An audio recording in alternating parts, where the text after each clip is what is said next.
ओम शांति। यह बाबा की सेवा के लिए नया चैनल चालू किया है। इस चैनल को सब्सक्राइब करें। ओम शांति।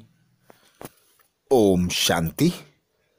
आज दिनांक 5 अप्रैल 2022 बाबा ने महावाक्य में हम बच्चों को जो शिक्षाएं दी उसका मनन करेंगे।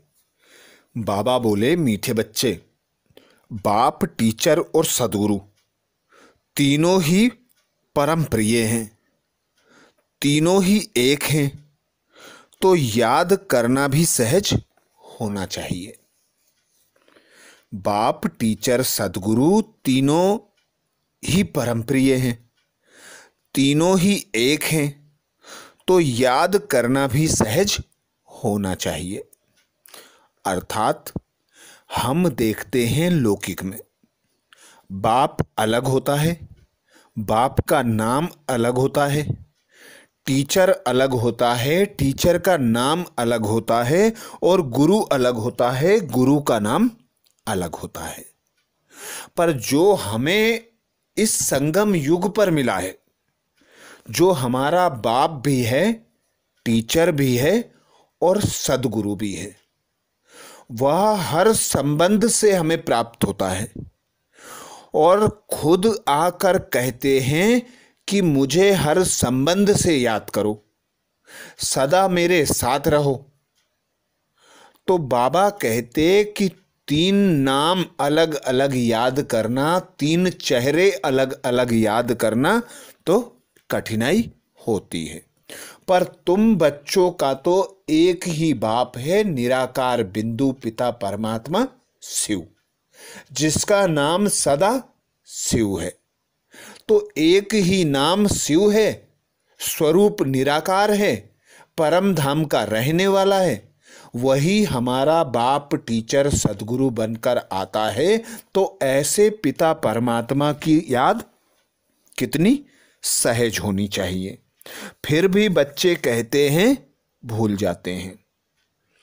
तो भूलते इसलिए हैं क्योंकि उन्हें बाप का यथार्थ परिचय नहीं है, बाप से सर्व संबंधों की अनुभूति नहीं करते, बाप को सदा अपने साथ अपना साथी, अपना सहयोगी बनाकर नहीं रखते।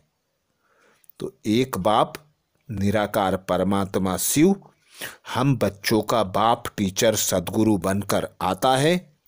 हमें वह परम प्रिय होना चाहिए क्योंकि वही स्वर्ग का रचयिता है, स्वर्ग रचने वाला है, और हम बच्चों को नरक से स्वर्ग में ले जाता है, स्वर्ग का मालिक बनाता है, इस पतित दुनिया से निकालकर पावन बनाकर पावन दुनिया का मालिक बनाता है।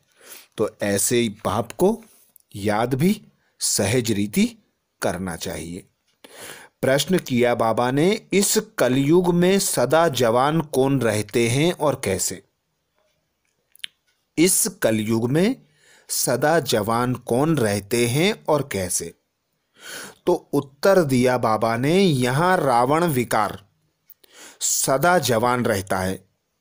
मनुष्य भल बूढ़ा हो जाए, लेकिन उससे जो विकार हैं, क्रोध है, वह भी बूढ़ा नहीं होता है, वह सदा जवान रहता है। मरने तक भी विकार की आस बनी रहती है। बाप कहते हैं काम महाशत्रु है, परंतु मनुष्यों का यही परम मित्र है, इसलिए एक दो को तंग करते रहते हैं। अर्थात बाबा इस पुरानी पतित दुनिया में सदा जवान रहने वाले रावण रूपी जो 5 विकार हैं, जिन्होंने मनुष्य को अपने शिकंजे में जकड़ा हुआ है, वे कभी भी मनुष्य को छोड़ते नहीं हैं, चाहे बच्चा हो, चाहे बूढ़ा हो, चाहे जवान हो। क्योंकि यह दुनिया पतित है, 5 तत्व तमो प्रधान है, हर वस्तु तमो प्रधान है। तो यहां पर मनुष्य भल बूढ़ा हो जाए, पर उसके अंदर जो रावण रूपी 5 विकार हैं, काम क्रोध लोभ मोह अहंकार, ये सदा उसमें जवान रहते हैं। ये सदा मनुष्य को अपनी ओर आकर्षित करते हैं। तो बाबा कहते काम महाशत्रु है, परंतु मनुष्य जो पुरानी दुनिया के मनुष्य हैं, इस पतित दुनिया के मनुष्य हैं, वे काम को परम मित्र मानते हैं, क्योंकि वे समझते हैं कि हमारे बाल बच्चे होंगे, हमारा सहारा बनेंगे। पर बाबा कहते सर्वश्रेष्ठ एक ही अविनाशी सहारा है, जो परम पिता परमात्मा निराकार है। रावण तो सबका दुश्मन है, रावण ही नरक में ले जाते हैं, जबकि राम बलवान हैं, राम हमें स्वर्ग का वर्षा देते हैं। इसलिए बाबा कहते राम राज्य भी है और रावण राज्य भी है। नरक को रावण राज्य कहा जाता है, स्वर्ग को राम राज्य कहा जाता है। तो मनुष्य अभी इस पतित दुनिया अर्थात नरक में है। नरक में रावण रूपी 5 विकार सदा जवान रहते हैं। सदा वे मनुष्य को काम क्रोध लोभ मोह अहंकार में डुबोए रखते हैं। इसी के वशीभूत होकर मनुष्य एक दो को तंग करते हैं, एक दो को दुख देते हैं। तो अब पिता परमात्मा निराकार इस धरा पर आए हैं, इस दुख की दुनिया से, इस रावण से हमें मुक्त कराने। तो शिव बाबा कहते हैं मैं आता हूं तुम बच्चों को इस मृत्यु लोक से ले जाने के लिए, जिसके तुम आसार भी देख रहे हो। बलवान बनने में माया बहुत सामना करती है, विघ्न डालती है। तुम बच्चे चोट खाते हो, माया कभी जोर से थप्पड़ मारती है, कभी हल्का। जोर से ऐसा मारती है जो विकार में गिर पड़ते हैं, फिर वह असर बहुत समय तक चलता है। बुद्धि को जैसे ताला लग जाता है। अब बाबा कहते हैं माया भुलाने की बहुत कोशिश करेगी, परंतु तुम्हें भूलना नहीं है। जितना तुम मेरे को याद करेंगे तो वर्षा भी बुद्धि में आएगा और उच्च पद भी पाएंगे। ऐसा कोई बच्चा नहीं होगा जिसको बाप का वर्षा याद ना आए। वर्षा बच्चे में छिप नहीं सकता, अर्थात वर्षा बच्चों में छिप नहीं सकता, क्योंकि हम निराकार आत्मा जब परम धाम से आए थे तो सतयुगी सृष्टि के मालिक थे। बेहद का राज्य हम बच्चों का था। अब बेहद का पिता परमात्मा निराकार आए हैं और हम बच्चों को इस माया पर जीत दिलाकर, माया जीत बनाकर वापस अपने घर परम धाम ले जाने के लिए, फिर वहां से हमें पार्ट बजाने फिर सतयुग में भेजेंगे। आगे बाबा बोले सतो प्रधान से तमो प्रधान बनना है। उसके लिए अल्पकाल का सुख और बहुकाल का दुख है। यह भी खेल समझाया जाता है। पहले पावन थे फिर पतित बनते हैं और बहुत काल का दुख है। यह भी खेल समझाया जाता है। पहले पावन थे फिर पतित बनते हैं। पहले एक ही देवी देवता धर्म था, फिर और धर्म की वृद्धि होती जाती है। देवताएं खुद ही हिंदू बन जाते हैं। फिर किस्म किस्म की मल्टीफिकेशन होती रहती है। वह फिर अपने धर्म संस्थापक के पिछाड़ी चले जाते हैं। देवता धर्म प्रायः लोप हो जाता है। हैं सब देवी देवता धर्म वाले, परंतु अपने को देवता कह नहीं सकते क्योंकि पवित्र नहीं है। अर्थात जब झाड़ जड़ जड़ीभूत हो जाता है तो टाल टालियां, डाल डालियां, पत्ते सब झड़ने लगते हैं और जो तना होता है वह सड़ जाता है उसमें जो धर्म होता है वे अपने धर्म को भूल जाते हैं। तो बाबा कहते, तुम ही असल में देवी देवता थे, फिर छत्री बने, फिर वैश्य और फिर शूद्र बन जाते हो।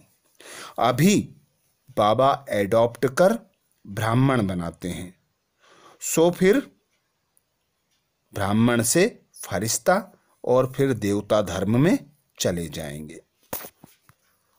बाबा कहते हैं, तुम बच्चे पुरुषार्थ करते हो सूर्यवंशी में जाने का, पर इसमें मुख्य हैं 8। मम्मा बाबा का बनेंगे, कुछ सुनेंगे तो वह आएंगे।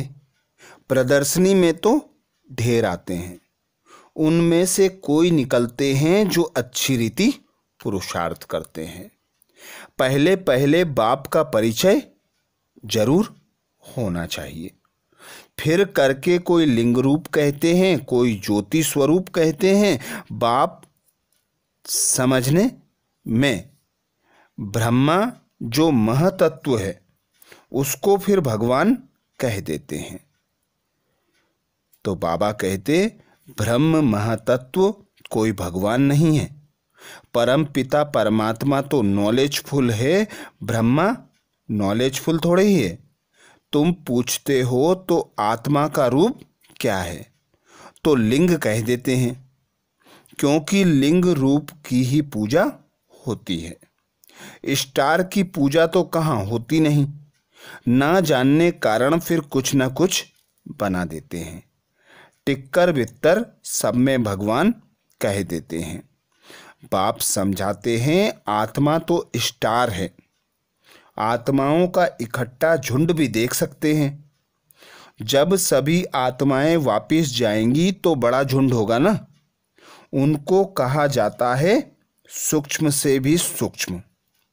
साक्षात्कार से कोई कुछ समझ ना सके, अर्थात नॉलेजफुल पिता परमात्मा निराकार। हम निराकार आत्माओं को समझाते हैं कि आत्मा है स्टार मिसल। तुम बच्चे पुरुषार्थ करते हो सूर्यवंशी राजधानी में आने का, तो जो बच्चे मम्मा बाबा को फॉलो करेंगे वे वहाँ आएंगे साथ में, क्योंकि प्रदर्शनी में तो अनेक आते हैं, पर जो अच्छी रीति पुरुषार्थ करते हैं वही सूर्यवंशी राजधानी में आ सकेंगे। तो पहले पहले यह समझना है कि परमात्मा एक स्टार है। इतनी छोटी चीज क्यों, देखो कितनी महिमा है। ज्ञान का सागर, प्रेम का सागर, सुख का सागर वही सारा काम करते हैं। इनको कहा जाता है अति गुह्य बातें। तो बाप कहने से बुद्धि में आना चाहिए कि जरूर स्वर्ग का रचयिता है। कहते भी हैं जरूर भगवान कहाँ ना कहाँ आया हुआ है। अगर गीता का भगवान कृष्ण होता तो वह देहधारी तो छिप ना सके। यह तो बिल्कुल ही गुह्य बातें हैं। कभी सुना ही नहीं है कि परम पिता परमात्मा क्या चीज है, आत्मा क्या चीज है, सिर्फ कह देते हैं। भ्रकुटी के बीच चमकता है अजब सितारा, फिर उसको परम पिता परमात्मा कह देते हैं। अब आत्मा और परमात्मा के रूप में फर्क तो कुछ भी नहीं पड़ता है। क्या परमात्मा कोई भारी चीज है, वह बड़ी रोशनी है? नहीं, वह तो सिर्फ नॉलेजफुल है। गति सदगति के लिए ज्ञान देते हैं तो ज्ञान का सागर है। अब ज्ञान का सागर परम पिता परमात्मा को कहेंगे, वह रावण मत पर चलने वाले मनुष्यों को। बाप कहते हैं मैं अथॉरिटी हूँ, बाकी सब हैं भक्ति मार्ग की सामग्री। आगे बाबा बोले, बहुत कुछ आदतें रहती हैं, झूठ बोलने की, चोरी करने की, मांगने की। तो बाबा कहते हैं मैं दाता हूँ, तुम कोई से मांगते क्यों हो? जिसको इंश्योर करना होगा वह आपे ही करेंगे, कभी भी मांगो नहीं।